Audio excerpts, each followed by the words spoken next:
Hey everyone, thank you so much for checking out the Weaviate podcast. I'm super excited about our latest guest. We have Yuxiang Wu, a PhD student at UCL who's formerly been an intern at the Allen Institute, Meta AI, and Yuxiang has produced one of the most interesting libraries around this kind of future of large language models where they talk to each other. And I think this is such an interesting topic. So firstly, Yuxiang, thank you so much for joining the podcast. Thank you, Conan. Thank you for having me here. Awesome. So this ChatArena, that's the title of the podcast and the thumbnail. So can you dive into the origin story and what it's about? Yeah.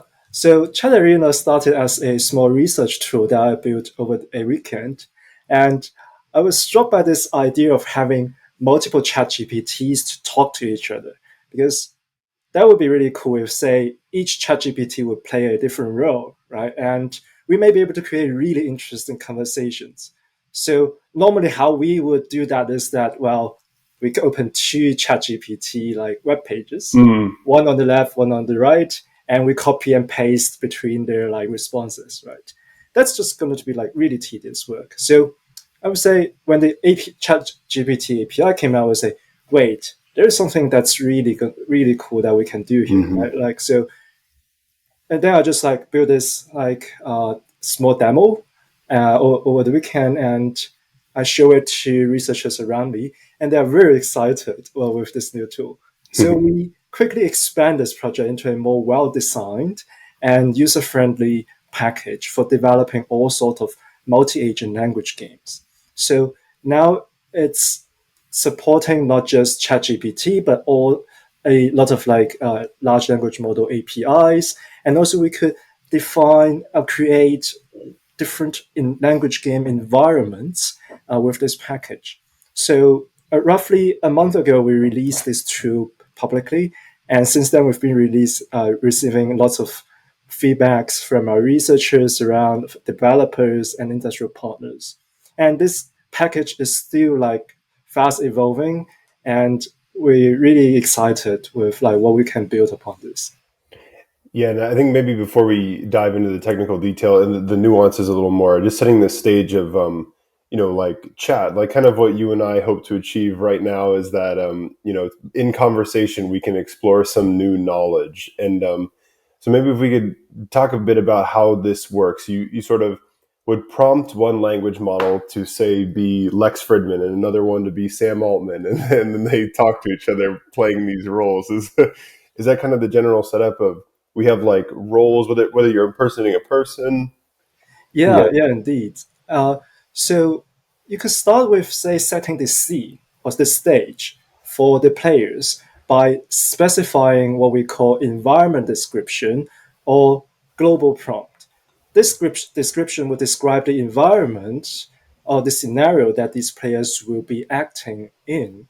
So, for example, if you want to set up a podcast between Lex Fridman and Sam Altman, you say, "Well, you are now participating in a podcast, and what is generally in a podcast is that there is a interviewer, the host, and the guest. And the host is Lex Fridman, the guest is Sam Altman. And you may start with introducing yourself. So this is kind of a description of the scenario. And then for each of the players or agents in this environment, you give their specific prompts. So you tell one of the agents, oh, you'll be acting as Lex Fridman, and this is something about Lex Fridman. So you may give it a bio of Lex Fridman, his interests, or his previous podcasts topics. And then Mhm. for another agent, you give us Sam Altman, his bio, and his latest updates, for example, right? So, and then this would we just set the scene and then we just let it run. So Mhm. all you need to do is just tell these models scenario they are in and what they should be acting as. And the rest would be our chat arena handles all the underlying like mechanisms, say prompting and querying ChatGPT, handling all the communication, managing all the status, like the game state, for example. So those things can be seamlessly handled. So that's the kind of a general use case, I would say. Yeah, and I'm so excited to dive into the what makes this a game a bit more. But first, I want to stay a little more about maybe we talk a bit more about the retrieval augmented prompting. I think our Weaviate listeners would be very curious about like what a Weaviate system design looks like.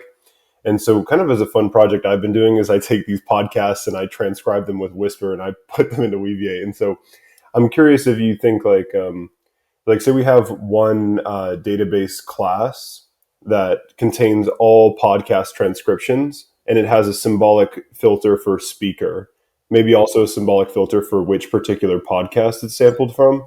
Mhm. And so you could have that like a symbolic where filter on top of vector search for when you're retrieving from Connor Shorten to prompt the language model to say like you said things like this in the past. What do you think about that kind of system design for how how you really make the language model like take my ideas, so to say? Yeah, well, that's actually very interesting question. Like having this kind of long-term memory, right? Like as you said that these since that you have like past podcast episodes are like it's clearly going to exceed the GPT, even GPT-4's like memory length, right? So maybe one way to do it, right, is you having at the player level, Mm, you could give it this database as you mentioned, and then at the underlying when it's say in the process of the podcast and it dynamically queries that database and say, well, for example, when we are talking about say AI safety, for example, I'm mm, sure that Lex Fridman or like your podcast will have lots of mention to that, and then you just dynamically and ad hocly search that database and find out what your take, what's your stance in mm, this topic in general, and then that could summarize it, having some kind of like a summarization module to summarize kind of your take, and then that will feed back to your agent or players. So I think there is a lot, we provide a lot of flexibility on the player side mm, that you could incorporate very complex mechanism into the player. So it's not just like say uh, just calling OpenAI, ChatGPT APIs, and in fact you could define and create any like kind of program, mm. and as long as that just satisfy the interface, and that underlying program can handle all your like long histories and and all your past experience. So I feel that that's a one way to implement what you have in mind. Yeah, that kind of chat history thing. It's so interesting to see what's happening with that, even just with the ChatGPT interface as it is. One more concept I'm curious your opinions are. We're kind of trying to pioneer this term generative feedback loops that roughly describes the idea of generally you retrieve from a database to prompt inject into the large language model, and then you save that generated result back in the database, and that continues on and things like what we're talking about, where the agents are talking to each other. Because I can imagine like from our conversation now, I expect to leave with a new stance on multi-agent large language model chat games.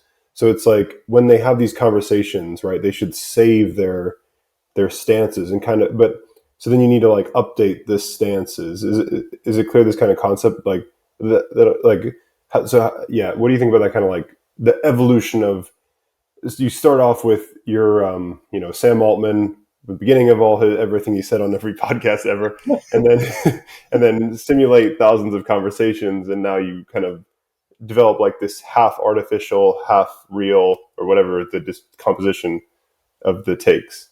Yeah. Yeah, I think that's actually a really exciting direction indeed. Like having this feedback loop and then modify its like memory, right? Like modify its kind of status and this keep evolving, right? This kind of like self. So I think this is actually really one of the strength of having AI and AI to interact with each other is Mm. that they could simulate. First of all, you needed this environment for them to interact in, right? And then Mm. once you have it, like you could have simulate loads of like interactions between them, and then they could keep evolving and improving their Hmm. strategy and updating their history. And in the same another way, it's updating their policy as well. So in a Hmm. reinforcement learning sense, right, this is improving their policy. It's kind of like AlphaGo in a sense that by self-playing, that it improve its like its go playing strategy. So I guess in the same way that you could do it in language games as well. And in the same way as you said, like there are different mechanisms to incorporate these kind of histories or experience from the past, maybe compressing them and then into some sort of vectors, and then that will help improving future future strategies. Yeah, well, I think the all the self improvement. It's kind of like teacher student knowledge distillation, and or like just that whole idea of kind of reinforcing like two agents talk to each other, maybe a third one judges it. I think actually before I even pick your brain more about how the policy improves and whether there's continual learning in this kind of system, could we maybe set the stage for the game, like the moderated system chat? I think it's called. Could you explain like how the game is set up? Yeah. So in that environment, I think this is one of the most novel part of ChatArena is that it provides a LLM as part of the environment. So maybe I could recall back to what you were saying in the kind of like improving sense, like self-improving kind of sense, is that you may have one moderator in the environment that's going to give you feedbacks when you're interacting, when you're playing in this game, right? And then with that feedback, and by the way, this feedback is generated by another larger, probably larger LLM, and and in that sense, you may improve your strategy. But this is just only one way to use moderated conversation. So, but in general, this is just like this is a very general purpose environment that the game transition is no longer maintained by some fixed program, like deterministic program, or some heuristics, but rather it's by a hybrid system with a LLM inside. So with this, the strength of this combination is that you could define very like flexible and open-ended environments. So say for example, like AI dungeon, for example, like you could have a dungeon master. So having an LLM to play as a dungeon master, and the game transition, right, is determined by this like GPT-4 model that has really good understanding of the like game dynamics of Mm-hmm. dungeon, and that would allow you to like create games that's not possible before. And this is one use case, and I could imagine like there's lots of use cases that you could use this for. So I guess we have to be. I think I'm limited in terms of the imagination, to be honest. So that's why we release it, and we ask like we really welcome like our users to create their own and be imaginative and share their like kind of games that they're creating. I think I see two things here. With there's kind of like the open-endedness discussion generally, where I think there's like that work from Jeff Clune, Kenneth Stanley, and their teams around. Like there was the poet algorithm, which is like bipedal walking agents with different environment terrains, and you're trying to like have an open-ended exploration of the terrains you walk on. And then they did this with Minecraft, where it's like just go try to explore. It so I think we could come back to that kind of like connection to the exploration part of reinforcement learning, but this kind of concept of like language only games. I'm very captivated by this and what you're saying, like with the sort of like the AI dungeon thing where the moderator like proposes the transitions in the game. But I kind of want to, if we could just stay a little more on this kind of like we're having a podcast or like there was this like there's like this sports talk show where there's like four guys that are four men and women in a grid, and they kind of like each have 30 seconds to like make as many points as they can about like the Celtics game or something, and they and they like score their points. Is that kind of like Like, so, it's like my agent, your agent, Sam Altman's agent, and, let's say Ilya Sutskever's agent, and we each get like, 3 paragraphs to make points about multi-agent RL. Is that like the kind of game that might lead to like some intelligent artifact sort of being produced by it? I think that's totally possible indeed. Uh, but I guess that's having agents. So moderator is a special kind of agent that's sitting on top of all the players. So I guess one difference that we want to emphasize with this moderative conversation is that moderator is kind of like a super agent. It's kind of like the root user in Linux, that it could control like the game dynamics, and it could do things that like normal players can't. For example, it could terminate the game. It could choose who to speak next, or it may even kick out like one of the players if they like not behaving properly, right? Yeah. So you may imagine that the game that you were talking about, like maybe there is this kind of this moderator or the host of that show, for example, that he has the privilege, or he or she has that privilege to to do like certain things. That's fascinating. And I think there's kind of 2 angles I'd like to stay on this moderator concept. The first of which is scientific literature, scientific reviewing, and the peer review process. I'm sure as a PhD student, you had an Yeah. awesome time with that. But like, as we see, like, obviously, like with Archive is already kind of given us an example of what this looks like with humans who can just upload blogs dressed up as research papers, and then pretty soon probably the language models will be able to do this, like just generate things. So we probably need some kind of review system in place, and I don't know if it could just be like because I don't think it can just be like a classifier trained on ICLR versus anything else, but so do you think maybe this system could be like a solution to, say, scientific peer review? Well, I think it could be, but I would be very cautious if like we are using. So I would insist that like I don't want my papers to be determined by a GPT-4, because that could it's because you may be able to, if you know that like it's GPT-4 or anything that could be, it could be easily hacked or some way. Like, but I think on the up on the like positive side, I think it could at least alleviate a lot of like reviewing burdens by Mm-hmm. um because like me also being like a reviewer for like lots of conferences, and like I feel that pain too. Like I'm sure that's the area chair or PCs, right? They will have like even more load on them to determine that. So having this sort of systems may be one like maybe maybe helpful to Mm-hmm. reviewing systems. And I could imagine this is not just be useful for reviewing, but say like marking, right? Like I do some like teaching assistant, like we mark say hundreds of like assignments, and Mm-hmm. it could help. It could be helpful to just to do some sort of things. Um,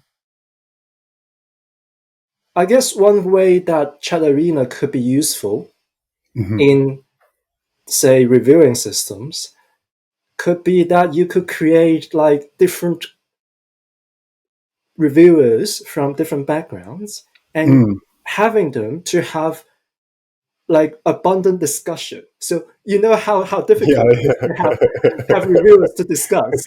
You know, Yeah.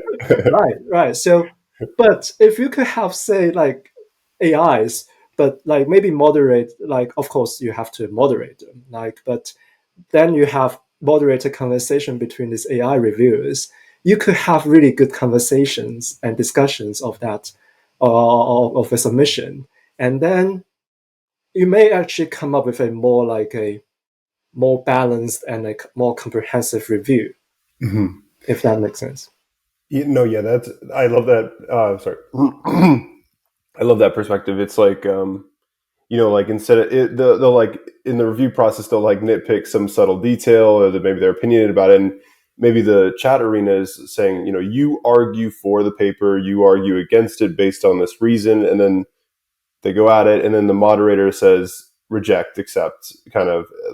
I think, yeah, that kind of thing I think is very fascinating. And then so then the other thing you said about the Linux example is another thing I think this will be extremely impactful for, is kind of like the code application domain, where you're making pull requests, and the moderator is sort of like the looking at the architecture, the maintainability of this code. And so, and I mean, that is this concept of like large language models, because I think the other thing about when you're doing the code thing, and it doesn't quite exactly map to the chat arena thing, because I think they can write some code and then they can chain the code output into Python or whatever to test it and then see that it works. So just that one little tool use thing that I think is in the middle of these kind of systems. But yeah, what do you think about this general kind of thing of like chat arena, but for pull requests and like a master of the repository?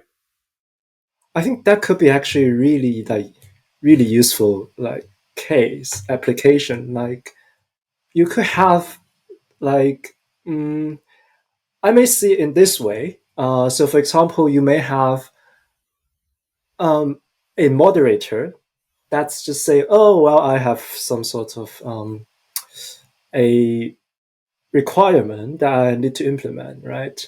And then it just gives it to, well, it manages this kind of a workspace.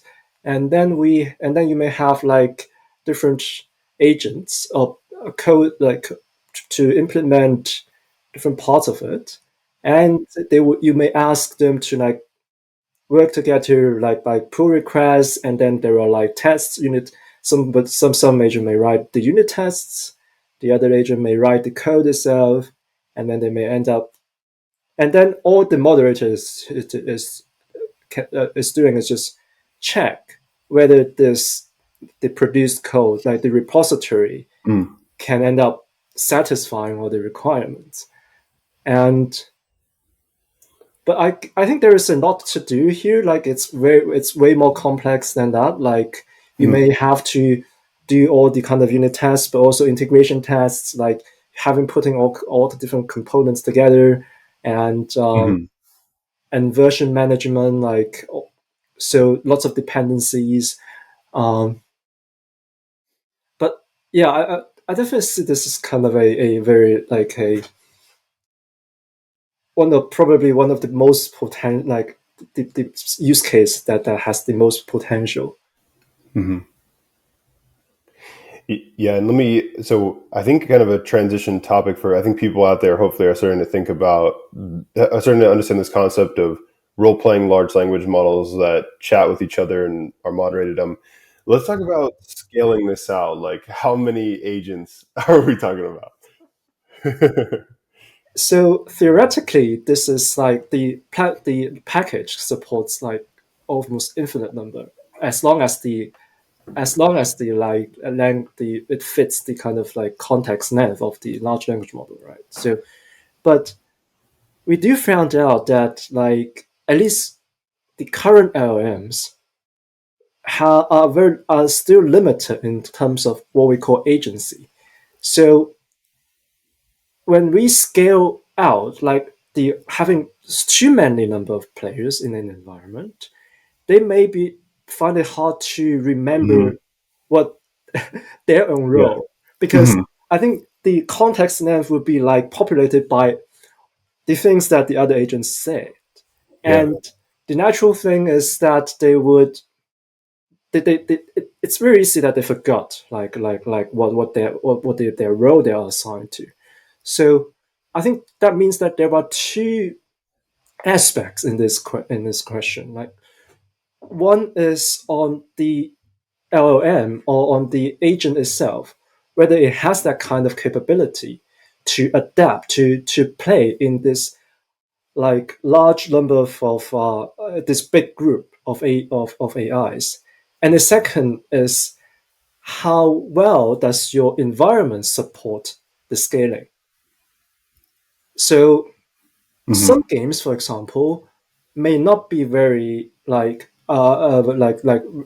suitable for scaling. For example, tic-tac-toe, right? That's just only two players. Mm. You can't fit three players. Like certain games will have the kind of upper limit. Mhm. So, which comes to the second question is how do we define in game environments that's going to support or at least will benefit from scaling number of agents? Mm. Yeah, I mean it's so fascinating. Like I can even just think like about like a company and like say like Weaviate. The experience that I've had is like as it's grown. Like I joined at 11 people and now I think it's about like 28 and growing. And it's like you see the roles. What is it? What constitutes being a job evolves over time. Like someone who just maintains the clients or the modules, maybe some particular client, but just that kind of evolution. And it's not just like you have as many agents as you can fit right from the start, because that's probably not the best way to do this role based multi agent system. Yeah, so that's so fascinating. I'm really curious, like, what led you to this? Were you studying multi agent systems already? So this is actually a really fascinating topic, like because like me and our core developers, and we get a lot of feedback from UCL Dark Group, which they like study a lot of multi-agent RL problems and continuous control and all kind of RL problems. And so this is really fascinating area. And the question is whether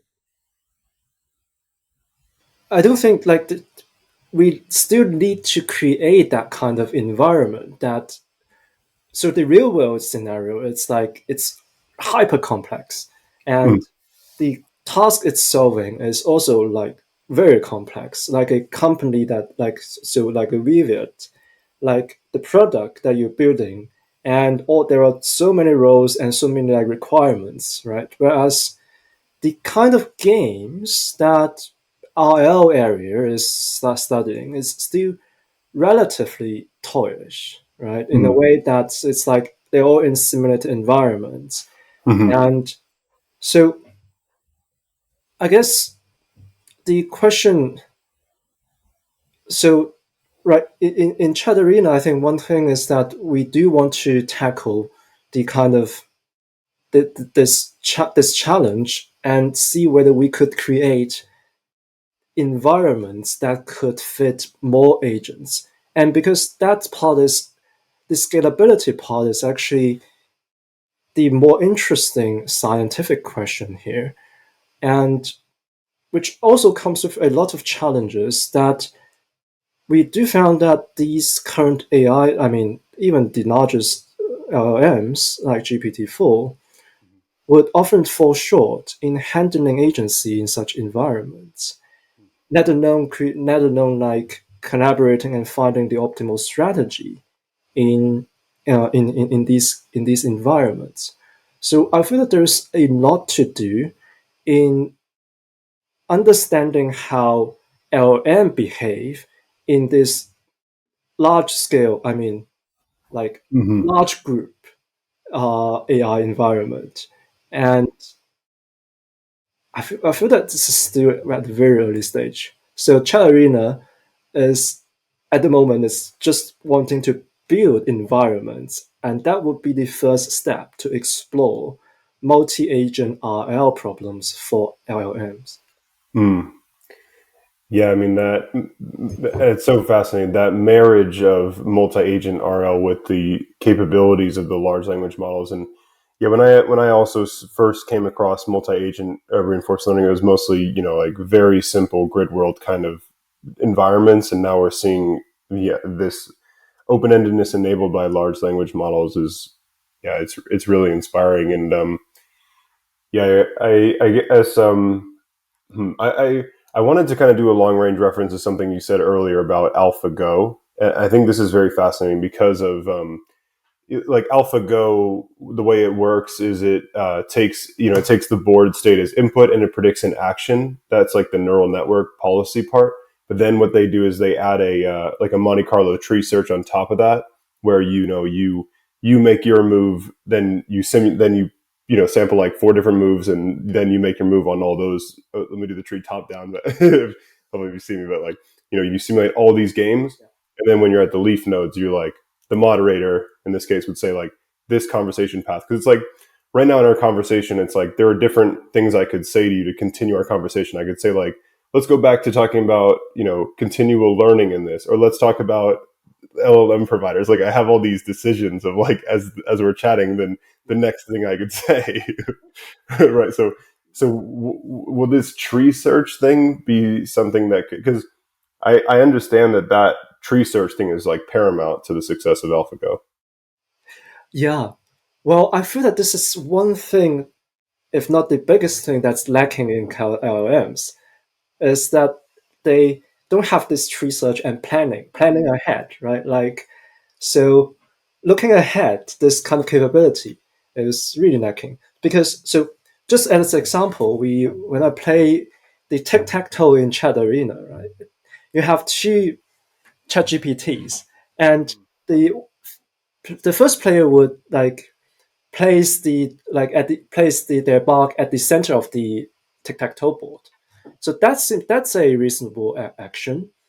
But then they start to just like randomly putting their marks. Like there's you don't really see that sort of like a planning and the incentive to win, like to connect three marks, right? So but I would say if the LLM has any capability that to do MCTS, right, and to do something look ahead, right, it will be able to figure out that which place is the is the optimal or at least better like place to play their mark to, right?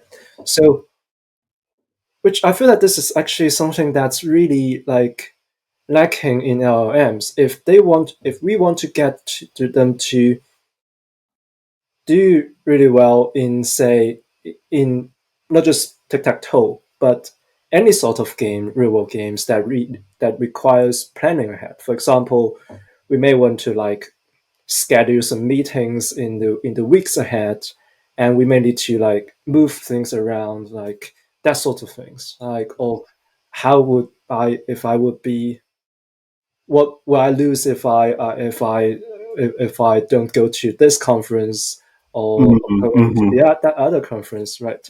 This kind of real life planning thing.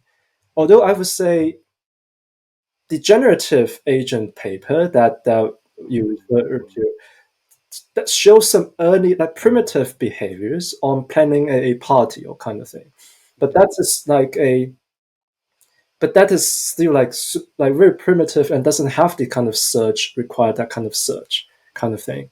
So I feel that this part is really fascinating area. I could imagine that there are these like OpenAI or these big tech like big these LLM companies may be looking into this because it seems to be a natural move as and also OpenAI is like they did a lot of RL, right, and DeepMind did a lot of RL, so I feel that it's natural that they in the next generation of LLMs they may put this sort of mechanism into LLMs.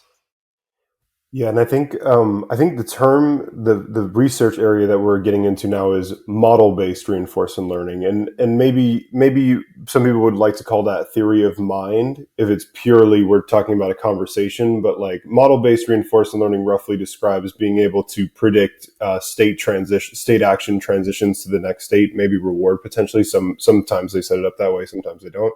But it's like yeah, it's so fascinating what you're saying, because with the tic tac toe example, it's like when I put my circle in the middle of the board, the other agent has to have some policy of where they're going to put their X for me to start doing this tree search. And with me trying to tree search a conversation, I need to have a good model of like what you're going to say next in order for me to really see like where all these conversation topics would end up taking us at the very end. Yeah, Yeah. Oh wow. Yeah. I mean, there's so much yeah. exciting. Yeah. The modeling part, I feel that that's also just fascinating. That one thing that I found in some in the conversation kind of environment, like having into like creating podcasts, I feel that it kind of start to demonstrate this behavior by like say if you're giving like the podcast, like the host, the bio of their guest, they are Mm, more likely to produce more better conversations, right? So, which I feel that suggests that indicate that mm, this is possible. Like modeling, like having this like model-based IO is possible, hmm. but is it good enough at the moment? I don't know. And I, my take is that we still need to improve on this aspect, like not just by prompting, but Mm. really training and optimizing our LLMs to learn that kind of behavior.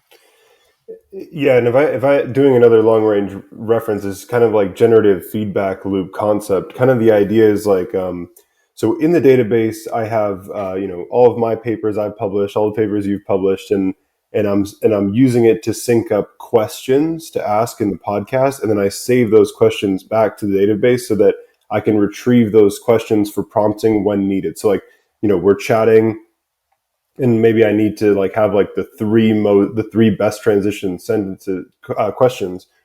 Just like this kind of like offline computation you can do to prepare and then have it there for when you would need that kind of thing. But stuff that wasn't already in the database. Like if I upload this podcast, the podcast, I can summarize it, maybe doing one of these like chunk by chunk kind of iterative refining prompts or something. But I like process the data and create artifacts that I then can reference to cause the language model to actually continue playing the role, like stay focused on what it's doing. So let me ask about maybe as this, I am very impressed by the large language models, but do you have any cynicism in their ability to maintain a role? So I think when I play with ChatArena, like my take is that like it's there are two things. Like one thing is that so for some models, like Cloud, for example, from Anthropic, Mm, like you could almost like in the first try or two, like you could get it like to understand the role, and they have that kind of remembering. But for some models, like for ChatGPT, as from my experience, is that it's sometimes well maybe like it depends on the kind of game environment that's into, and mm, also the configuration. But we do need to like carefully prompt engineer the ChatGPT to stick to its own rules. So that's why I'm saying that there's like two aspects here. One is the kind of configuration that they are interacting in, and the second is how much effort you put into the prompt engineering to make that work. mhm, So, well, I think we could remove this friction by providing some examples, but just in general, that I think that LLMs at the moment, because the way that they are trained on with is this IOHF and this like chatting with just one user and being a helpful assistant, well, they may still be lacking in terms of understanding the roles that they are assigned to, especially under multi-agent environments. mhm, So they are used to talk to one customer, mm, one user, but if they are put into like a large group where other agents are probably AIs, some of them may be humans, they may end up getting like confused, mhm, especially over long terms, like long horizons.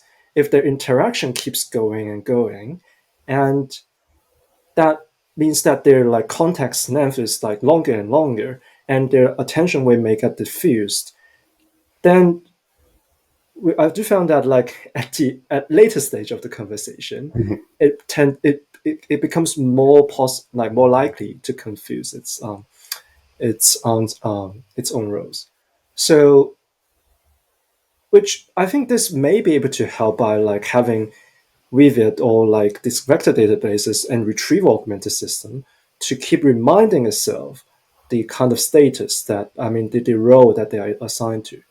But I guess even now, like we still lack of the kind of understanding of agency, and we lack a kind of a benchmark as well Mm, to really check in what kind of case, like in what kind of scenarios, at what percentage of the time that they would confuse themselves, and then we optimize and fix those problems. So I feel that this is at the early stage that we both have to develop environments, mm, benchmarks, and also better methods, including the retrieval augmented methods, to improve the agency. mhm. Yeah, that's amazing. I mean, I kind of think like the solution to hallucination, which is very closely related to following your role in the context, Yeah, is just to change the reinforcement learning objective from is it useful to the hallucination thing. But as you mentioned, then it becomes, well, how do you collect a data set like that at scale? yeah, And that's kind of what brings me into like why I think Chat Arena, these kind of ideas are going to be so valuable, is because the benchmarking of these systems is like really hard. Like I think like the big bench thing was like one of the most impressive efforts to this big bench data set. It came up with all these tasks, tons of yeah, examples. And I think it took them like 3 months or so to beat all the tasks. So, so there's that, and but the thing about that I think is very like immediately valuable and should have will just have so much impact is there are all these new language models coming out. You mentioned Anthropic's Cloud, and obviously we have like ChatGPT, GPT-4. We have models from Cohere. We have models from Hugging Face. We have the Llama models. We have Open Assistant. You could just go on and on. So can we like plug these models into this game and then have our little tournament? Because I think collectively right now we're all looking for the best AGI, sort of the best, like just what is the smartest model, like. yeah. So that's actually spoiler alert that we are planning to work on this benchmark to like uh, to evaluate the kind of like all sorts of not just agency but also social intelligent capabilities of these LLMs. And because by design, our chat arena supports like a lot of different like APIs, including those what we said, like Cloud, OpenAI, Hugging Face, and Cohere. These are already supported in the in our package, and that's also just from the start that we actually are really curious Mhm, about mhm, evaluating different language models, but also evaluating how well they will work together or compete mhm, against each other. So it's kind of like the tournament you're saying, but it's not just competitive tournaments, but it could be collaborative tournaments, right? So mhm, if they would be like, you could ask. So I think one thing that we tweet about like is that I ask the Ask Cloud and Open and ChatGPT to discuss how they could collaborate.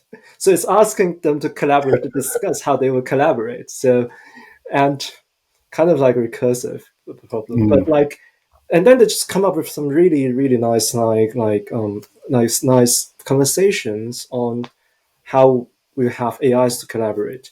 So this that thing is really possible with ChatArena and similar ideas, and then we want to see how AIs would behave in these scenarios.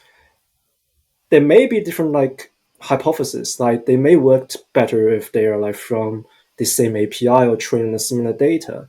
But we're also curious to see if they are having like trained with different data, have different mhm, specialties, right? mhm, Like mhm. they may be like come from very diverse backgrounds or Yeah, yeah. training data, right? would Hmm. that be beneficial or Mm. not? Right? Like You're right. Yeah. my take is that it could be, it should be like if we have more diverse agents to interact in an environment. But that's still a big research question. Yeah, that's amazing. I mean, it's just like with real humans, like how we all know someone who, hopefully no one thinks of me this way, but like, who's like smart, but then they are very like, they're so stubborn in their ways that they can't accept another idea or things like this that like, it's not, being a great software engineer isn't just about like how well can you reverse a linked list. It's about like, can you also work with the team? And I like how there's like this dimensions to measuring intelligence. And yeah, it's all so interesting.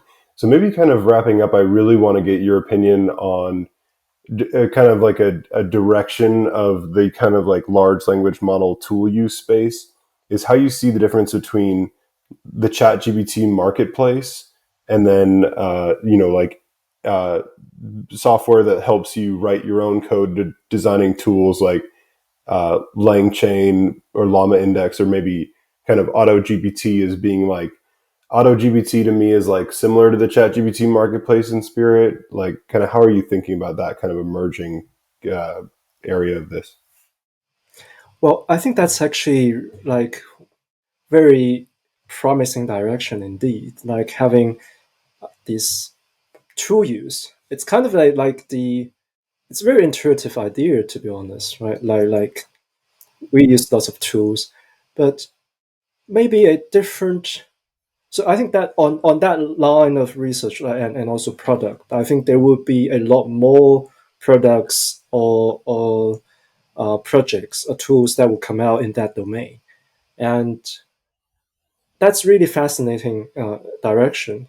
But I think more interests me is how do you have different agents that's going to use maybe different tools, Mm. different chain of tools, right? Or they may have different expertises, right? Like it's a bit different from tool use, like using two tools, but actually it's having multiple agents that they could do different things, right? Like they could use different tools, or maybe they don't have to share the same tools, by the way. Like, and they may have different expertises, right? Like that's it's more like real life, like in companies. I'm sure that like programmers use different tools than the like a customer service, right?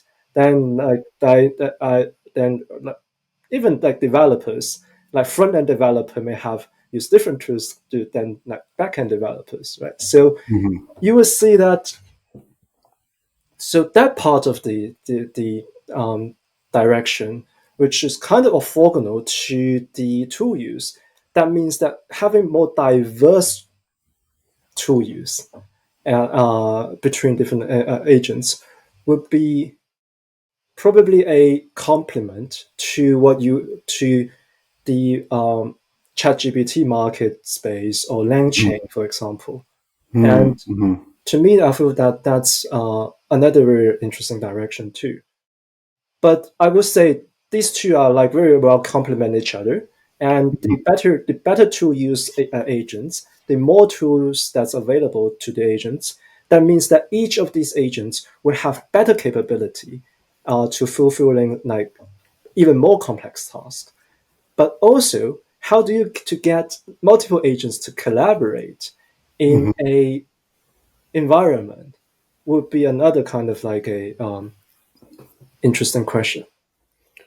Yeah, I mean, amazing. I mean, it's like the next level of the abstraction, but I like how you said the orthogonal thing really stuck with me, because it's kind of like when we started doing this, there was like retrieve then read, and retrieve then read meant like vector search or sparse search, and then read like re-ranking models that take each query and document as input at once, or like extractive question answering models, and that had like this DAG flow. And now this like AutoGPT thing has more of like a tree structured computation flow, but now you're taking the tree and you're like I don't know quite what this looks like yet, but it It's seems like forest.